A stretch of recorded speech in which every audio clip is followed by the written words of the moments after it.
سابق گورنر خیبر پختونخوا، موجودہ speaker Khyber Pakhtunkhwa assembly, سابقہ اسپیکر اور ڈپٹی اسپیکر صاحبان، ڈپٹی اسپیکر صاحبان کے ساتھ ساتھ ہمارے سابقہ اور موجودہ پارلیمنٹیرینز آنریبل اور باقی جتنے بھی یہاں پہ موجود سرکاری افسران اور جتنے بھی معززین اور حاضرین اس محفل میں ہیں، ان سب کو السلام علیکم۔ آج ایک بڑا تاریخی دن ہے کہ ہمارے جو رولز آف بزنس ہیں اسمبلی کے، ان میں ایک بڑے طویل عرصہ جو ایک کام شروع تھا 2008 سے، اور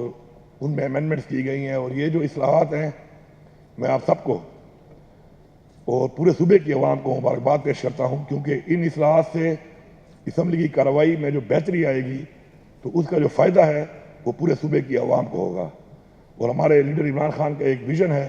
کہ اداروں میں اصلاحات کیے جائیں، ان کو مضبوط کیا جائے، کیونکہ مضبوط ادارے ہی ایک مضبوط قوم اور ایک مضبوط ملک کا وجود عمل میں لاتے ہیں۔ تو آج یہ جو ایک تاریخی دن ہے، اس پر میں آپ تمام سب ان لوگوں کو جنہوں نے اس میں اپنا کردار ادا کیا، اور اسپیکر صاحب کو اور پوری ٹیم کو، پورے پارلیمنٹیرینز کو، اور اس سے پہلے جو لوگ اس کا حصہ رہے اور اس عمل کا حصہ رہے، ان سب کا شکریہ ادا کرتا ہوں۔ ہم سب جو ہے اس اسمبلی میں آتے ہیں اور ہمارا جو مقصد ہوتا ہے وہ ہوتا ہے قانون سازی۔ قانون سازی جو یہاں پہ کی جاتی ہے، اسی سے ہی جو پورا ایک نظام چلتا ہے صوبے کا، عوام کے جو حقوق ہیں، عوام کے جو مسائل ہیں، ان کا ایک حل نکلتا ہے۔ انفارچونیٹلی ہمارا جو مین کام ہے یہاں پہ آنے کے بعد، جس طریقے سے بھی کوئی نہ کوئی یہاں پہ آ جاتا ہے، تو ہمارا چونکہ ایمان ہے کہ اللہ جب ایک جگہ پہ آپ کو لے آتا ہے تو اس میں اللہ کی بھی حمایت شامل ہوتی ہے، تو جیسے بھی کوئی جہاں پہ آ جاتا ہے اس کے بعد اس پہ ایک ذمہ داری آ جاتی ہے، اور وہ ذمہ داری جو ہے وہ اس کی عوام کی بھی ہوتی ہے، اور ساتھ ساتھ پورے صوبے کی بھی ہوتی ہے، اور پاکستان کی بھی ہوتی ہے۔ ابھی ہم نے یہاں پہ دیکھا، اور ہم اکثر دیکھتے بھی ہیں یہاں پہ، کہ یہاں پہ بہت تصویریں بھی لگی ہوئی ہیں، بہت لوگ آئے چلے گئے۔ ہم سب کا ایمان ہے کہ دنیا فانی ہے، ہر ایک نے جانا ہے یہاں سے، ہماری اصل جو منزل ہے وہ آخرت ہے۔ تو اس وقت میں جب ہمیں اس دنیا میں بھیجا گیا اور ہمیں ایک کسی بھی مخصوص مقام پہ بٹھایا گیا، تو اس کا ہم سے سوال بھی ہونا ہے، اس کے مطابق ہم سے سوال ہوگا اور ہم اس کے جواب دہ بھی ہیں۔ تو ہم سب نے اپنی ذمہ داری کو احسن طریقے سے اس لیے نبھانا ہے کہ ہمیں ذہنی طور پہ تیار رہنا چاہیے کہ ہم اس کے جواب دہ ہیں،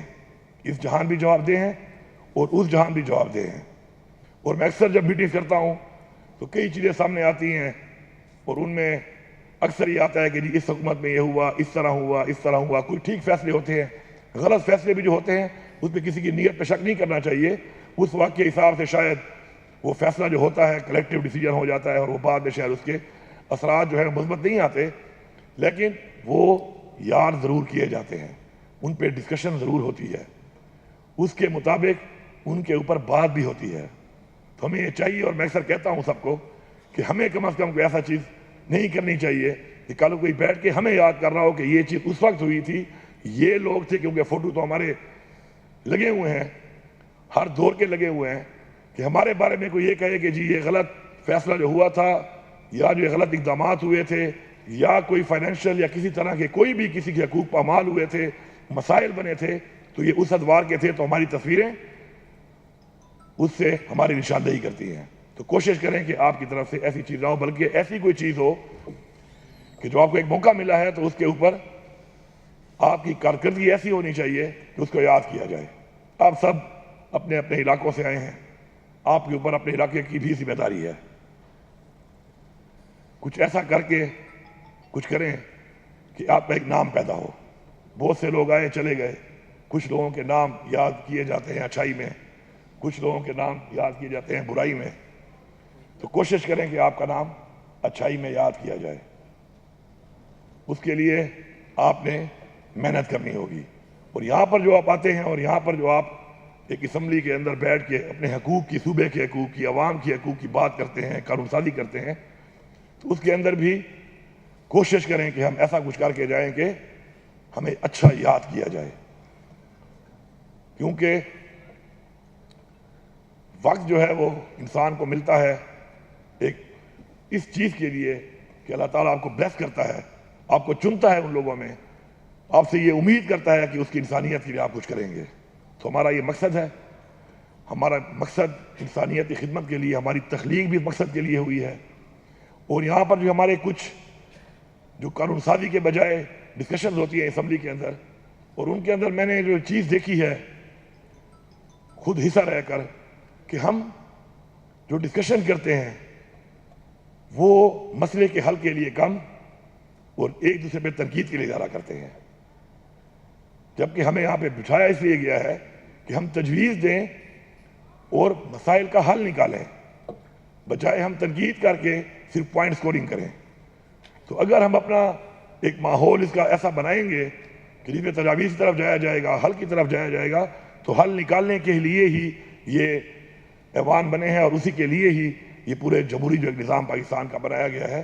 اسی وجہ سے بنایا گیا ہے۔ تو مثبت طریقے سے اپنا بھرپور کردار ادا کریں، اور ترقیاتی کام کے اوپر ایک بات آتی ہے، ہمارے لیڈر عمران خان صاحب اکثر کہتے ہیں کہ اسمبلی نے قانون سازی کے لیے بنی ہے، لیکن ترقیاتی کاموں پر زیادہ بات ہوتی ہے۔ تو وہ جو وجہ اس کی ہے وہ یہ ہے کہ اب تک ہمارے بنیادی مسائل حل نہیں ہوئے۔ اگر ہمارے تمام محکمے اور ہمارا پورا نظام ایسے بنایا جاتا اور ایسے رولز آف بزنس کے تحت پاکستان بننے کے بعد آج تک چلتا کہ یہ بنیادی مسائل حل بھی ہو چکے ہوتے، اور بنیادی مسائل حل کرنے کے لیے جو محکمے اور جو ادارے بنائے گئے وہ مضبوط ہوتے، تو مسائل اگر حل ہوئے ہوتے تو آج اسمبلی کے ممبران کو ان حل کے لیے آواز نہ اٹھانی پڑتی، قانون سازی کرنی پڑتی، لیکن آواز اٹھانا ایک مجبوری ہے۔ میں سمجھتا ہوں کہ یہ ایک مجبوری اس لیے ہے کہ مسائل ابھی تک موجود ہیں، وہ اب تک حل نہیں ہوئے۔ انشاءاللہ ایک وقت آئے گا کہ ہم ایسے اصلاحات بھی کر لیں گے، یہ مسائل بھی حل کر لیں گے، اور اس کے بعد جو اصل جو مقصد ہے قانون سازی والا، اس کے اوپر کام ہوگا۔ یہاں پر آخر میں اتنا کہوں گا کہ ہمارے اوپر ایک ایسی ذمہ داری ہے، بحیثیت انسان بھی ایک ذمہ داری ہے ہمارے اوپر، پھر بحیثیت مسلمان بھی ہمارے اوپر ایک ذمہ داری ہے، پھر بحیثیت پاکستانی ہمارے اوپر ایک ذمہ داری ہے، اور پھر اس کے بعد بحیثیت کسی بھی پارلیمان کا ممبر بن کے آپ کے اوپر ایک اور ذمہ داری بھی آتی ہے۔ انفارچونیٹلی ہم ان ذمہ داریوں کو اس طریقے سے نہیں نبھا سکے، کیونکہ ہم اپنی میں کے اندر پھنسے ہوئے ہیں، ہم اپنے ویسٹڈ انٹرسٹ کے اندر پھنسے ہوئے ہیں، اور ہم ایک کلیکٹیو سوچ اور ایک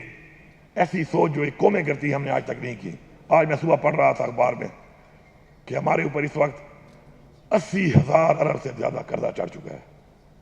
اور 8,000 ارب اس کے اوپر سود بھی ہمارے اوپر اس کے علاوہ ہے۔ اب اتنے زیادہ قرض میں ڈوبی ہوئی قوم کیا اپنے فیصلے خود کر سکتی ہے؟ کیا وہ خوددار ہو سکتی ہے؟ کیا وہ خود مختار ہو سکتی ہے؟ کیا اس کے فیصلے اس کی قوم کے لیے ہو سکتے ہیں؟ کبھی بھی نہیں ہو سکتے۔ ایسی قرضدار قومیں محکوم ہوتی ہیں، غلام ہوتی ہیں، نہ اپنے لوگوں کے لیے فیصلہ کر سکتی ہیں، نہ اپنے جو وجود جس کی بنیاد پہ پاکستان کو بنایا گیا تھا، جس کے لیے ہمارے باوجداد نے قربانیاں دی ہیں جانی اور مالی، نہ اس کے اوپر ہم عمل پیرا ہو سکتے ہیں۔ وجہ صرف ایک ہے کہ ویسٹڈ انٹرسٹ، ہم نے ویسٹڈ انٹرسٹ کے لیے اپنی پوری قوم کو داؤ پہ لگایا، اپنے باوجداد کی قربانیوں کو داؤ پہ لگایا، اپنے لوگوں کے خون کو داؤ پہ لگایا۔ اگر آج ہم فیصلہ کر لیں کہ ہم اس سے نکل کر ایک اس پاکستان کی طرف جائیں گے، ایک اس سوچ کی طرف جائیں گے جو ہمیں اپنے اسلام جس کی بنیاد پہ ملک بنا تھا وہ راستہ دکھایا، اور ایک جو ہمیں ہمارے آئین نے ایک راستہ دکھایا، اور کہیں پر بھی اگر آئین کی خلاف ورزی ہوگی، اور کہیں پر بھی آئین کے خلاف کوئی اقدام ہوگا، کہیں پر بھی حقوق کے خلاف کوئی بات ہوگی، کہیں پر بھی انسانی حقوق پامال ہوں گے، اس کے لیے ہم ایک ہو کر آواز اٹھائیں گے، اور اس چیز کی پرواہ نہیں کریں گے کہ اس سے ہمارا نقصان ذاتی طور پہ کیا ہوتا ہے۔ تو میں سمجھتا ہوں کہ وہ تمام مسائل جو حل کرنے کے لیے اس دنیا میں آپ کو بھیجا گیا اور اس ایوان میں بھیجا گیا، یا کسی پوزیشن پہ کسی بھی طرح آپ کو رکھا گیا ہے، تو انشاءاللہ آپ ان تمام مسائل کا حل نکال کر کم از کم اپنی ذات کے اندر